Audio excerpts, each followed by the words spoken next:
E aí, pessoal, bom dia, tudo bem com vocês? Bom dia, boa noite para quem está me acompanhando à noite. Nós vamos mudar um pouquinho esse formato aí da apresentação das aulas, tá? Prefiro estar gravando o conteúdo baseado no caderno do aluno. E aí vocês vão me assistem quantas vezes vocês quiserem.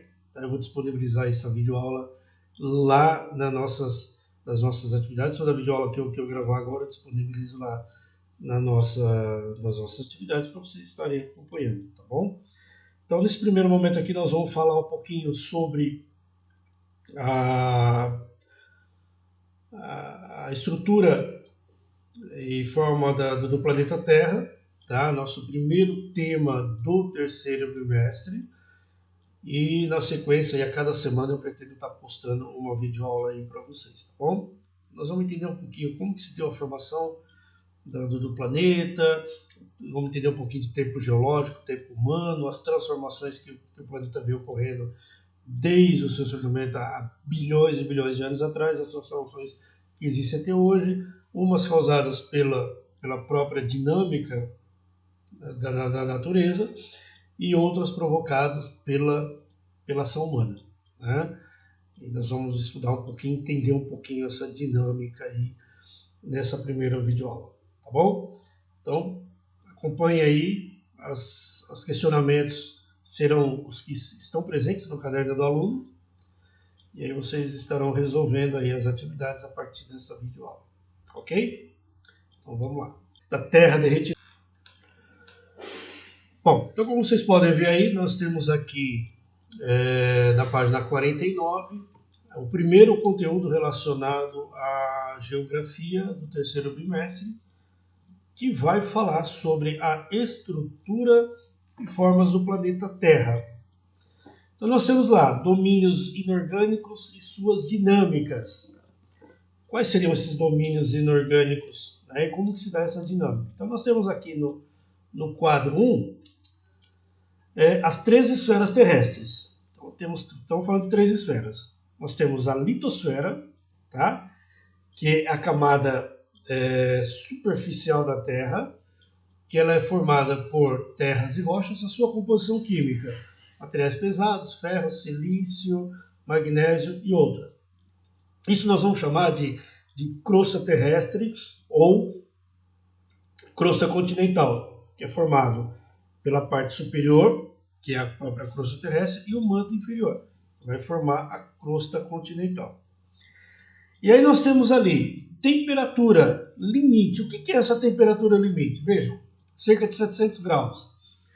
Ou seja, é a temperatura limite em que a litosfera, que é a Terra, que são as rochas que vocês conhecem, sai do estado sólido para o estado líquido.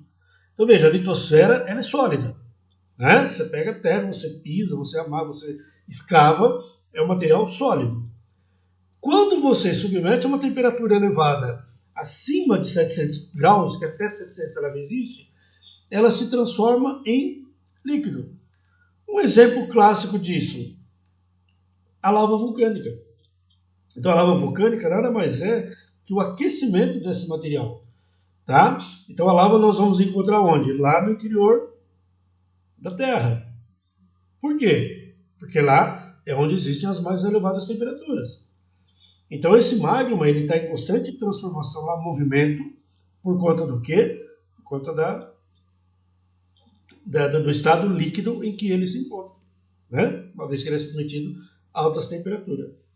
Então, bom, professor, mas e aí? Quando a lava sai, o que ela se transforma? Ela se transforma num outro material, porque ela sofre um resfriamento.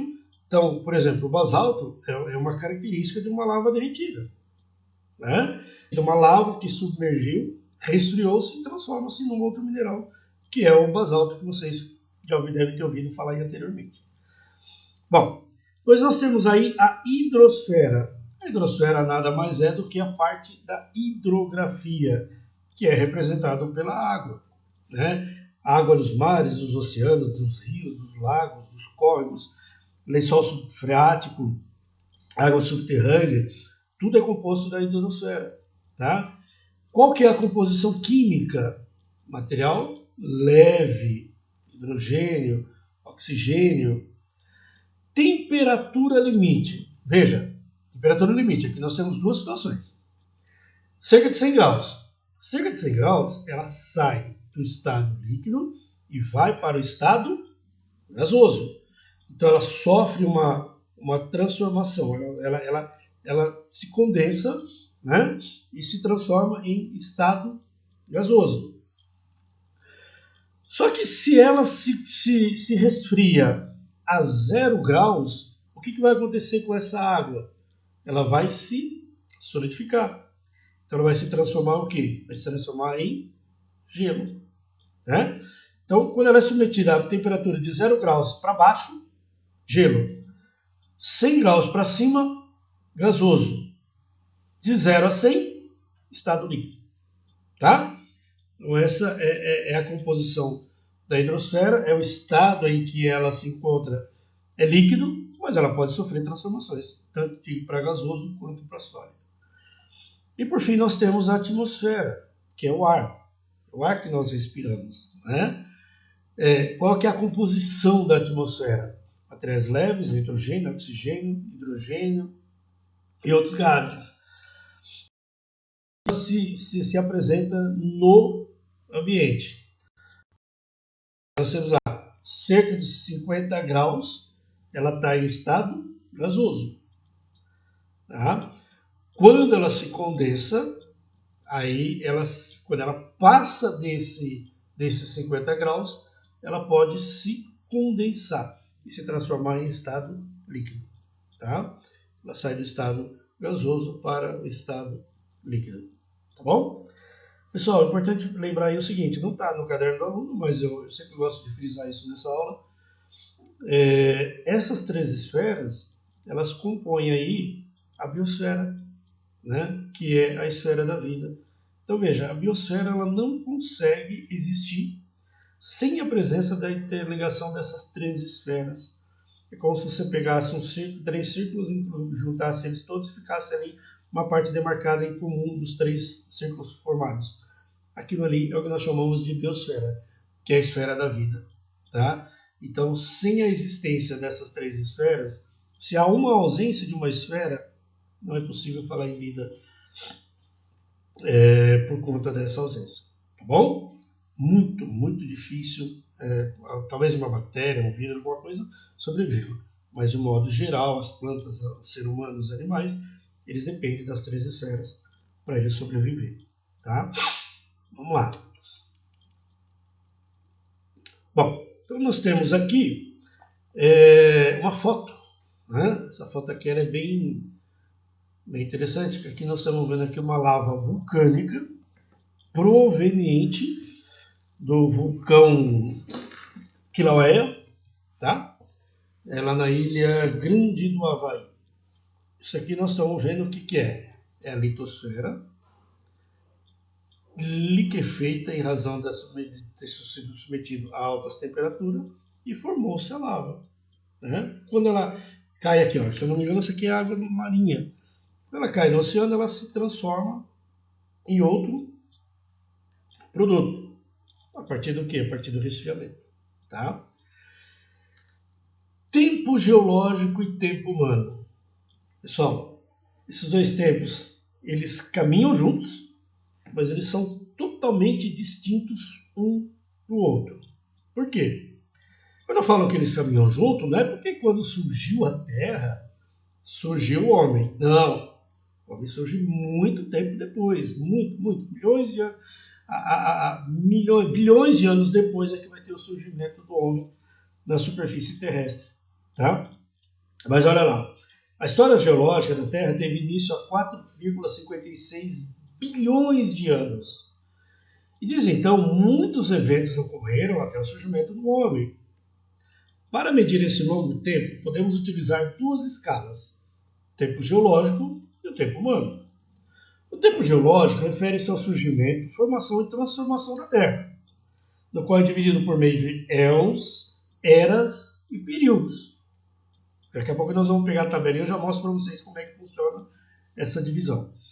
E cujas medidas relacionam-se em milhões e bilhões de anos. Já o tempo humano diz respeito ao surgimento do homem e sua trajetória histórica é medido em centenas e milhares de anos. Então vamos pegar a tabela aqui agora para vocês terem uma ideia, eu vou apresentar para vocês verem como que o homem surgiu muito tempo depois comparado ao tempo geológico. O tempo geológico da Terra, tá, não dá para ser contado como tempo humano, você não consegue fazer essa referência. Por exemplo, eu vou dar um exemplo aqui para vocês tentarem entender. Vamos pensar aqui nas Cordilheiras dos Andes, vai. Ela surgiu aí há milhões e milhões de anos atrás. A Cordilheira dos Andes, vocês sabem que ela está entre a Argentina e o Chile, é uma cadeia montanhosa que vai lá do sul, do extremo sul da América do Sul, e sobe até, depois da sua sequência, as montanhas rochosas dos Estados Unidos, mas a Cordilheira dos Andes ela se limita aqui na América do Sul. Então veja, nós temos ali essa formação que é provocada pelo encontro de duas placas tectônicas, nós vamos ver isso mais para frente, que é a placa de Nazca juntamente com a placa sul-americana. Então, essa formação montanhosa ela já existe há alguns milhões de anos, por conta desse encontro, e houve um soerguimento da superfície terrestre. A Cordilheira dos Andes hoje, praticamente ela deixou de crescer. Ela vem diminuindo. A cada ano ela vai perdendo aí a sua altitude mínima, imperceptível aos olhos do ser humano, mas do tempo que ela surgiu, o homem não existia na Terra, na superfície terrestre. Quando o homem surge, essa cordilheira já existe há muito tempo. E aí, hoje, quando a gente fala que ela está diminuindo de tamanho, que ela está encolhendo, digamos assim, né? Ela está perdendo altitude por conta do intemperismo, que nós vamos ver mais lá na frente. Inclusive, essa foto que vocês estão vendo aqui, ela ocorre, isso aqui por conta da ação da natureza, do intemperismo, tá? Mesma coisa a Cordilheira dos Andes. E para o nosso olhar ela é imperceptível. Então, se você olhar lá a cordilheira, o homem olhar lá, visualizou ela há 200 anos atrás, vamos pensar assim, ou 1 milhão de anos atrás, é como se ela fosse a mesma coisa hoje. Né? Por quê? Porque é muito lento essa transformação. Então, o tempo geológico ele é muito lento para acontecer, diferentemente do tempo humano. Né? A nossa vida humana ela é muito curta, né, se comparado com o tempo geológico. O tempo humano é em torno de 100 anos. 100 estourado, aí quem consegue passar disso hoje, 110, 115 anos. E o tempo geológico nós já estamos falando em bilhões de anos. Então é um homem muito recente na existência da superfície terrestre. Tá? Vamos lá, deixa eu abrir aqui agora a tabelinha para vocês entenderem. Aqui. Bom, então nós temos aqui, ó. Deixa eu dar uma diminuída no tamanho, ficar melhor a visualização. Então nós temos aqui eras. Na minha tabela faltou o Eon, tá? Que são 2 períodos. Nós vamos começar a falar das eras. Aí nós temos aqui, ó, era Paleozoica. E aí dentro dessa era Paleozoica nós temos os períodos, tá? Aí tem aqui vários períodos: Cambriano, Ordoviciano, Siluriano, Devoniano, Mississippiano e aí vai, né? Até nós chegarmos aqui no Permiano, que é o último período da era Paleozoica. E aqui nós temos o tempo, né, de onde começam a surgir os primeiros anfíbios, os corais, é onde efetivamente começa a existir a vida na superfície terrestre, além dos fósseis, das bactérias que surgiram lá anteriormente a esse período, tá? A essa era, perdão. Então, e o homem, olha aqui em cima, quando o homem vai surgir? Ele surge já no Quaternário. Olha, é um período, é uma época recente, tá? É o período, a era era Cenozoica, dentro do período Quaternário, ali na época do Pleistoceno. Para vocês terem uma ideia, início aqui está marcando 1, mas é 1,8 milhões de anos que o homem surge na superfície terrestre. Então veja, nós temos a Terra, 4,6 bilhões de anos, mas efetivamente o surgimento do homem começa aqui. 1,8 milhões de anos atrás. Tá? Tem anteriormente, estão vendo esse hominho aqui, mas não é um hominho. Isso aqui, nós estamos vendo aqui a transformação, né, do macaco. Tá aqui, ó, irradiação dos macacos antropóides. E aqui no Plioceno, que é 11 milhões de anos atrás, é que vai ocorrer aí praticamente a extinção dos mamíferos, muitos tipos de mamíferos, tá? Que deram origem aos atuais de hoje. O que é importante nós entendermos é o seguinte: hoje nós vivemos na era Cenozoica, tá? O período Quaternário e época Pleistoceno, que é a mais recente, que é onde existe aí o domínio do homem, tá? Bom, só que tem uma nova época que eles estão chamando de... Deixa eu só ver aqui o negócio.